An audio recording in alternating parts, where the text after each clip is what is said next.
So one of the things that's made us really successful out here on the Oregon coast this week is float fishing. Float fishing is a very easy technique to do, you know, especially for beginners, and it's very, very effective. You can cover a lot of water very efficiently.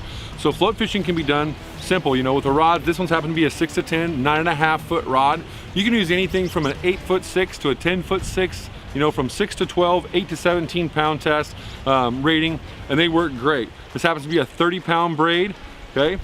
And this 30-pound braid is my main line. Now, as you can see, I come down my main line, I've tied in a bobber stop knot right here. That stops my bobber at whatever depth I want. If I want to deepen up my bobber, I simply slide my knot up the line, and it helps me go deeper, or bring it down and I can go shallower. I follow that up with a small bobber stopper bead. Okay, you can see the bead there.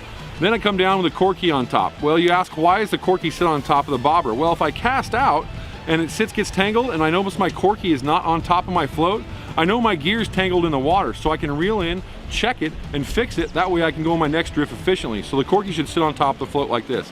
This happens to be a 1/2 ounce float. So when I use a 1/2 ounce float, I like to use a 1/4 ounce or 3/8 ounce lead. You can see I added a split shot on this one just to help it ride a little bit better in the water. Now as I come down past my weight, I've got some 12-pound test fluorocarbon line coming to one of our Yakima bait Maxi Jigs. Okay, our Yakima bait Maxi Jigs come in 4 sizes. They're 1/32, 1/16, 1/8, and 3/8 of an ounce for those different water conditions. They're also made with a 2X strong owner hook for big fish, which we're catching here on the Oregon coast. These come in about 40 different colors, and like I said, in the 4 sizes. You can see I baited this one up with prawn meat. Now sometimes it's great to tip these jigs with any kind of scent added prawn or coon shrimp in this dirtier water, just to give it a little bit more profile and some scent. So this is a great tip for you to be able to use when you're float fishing.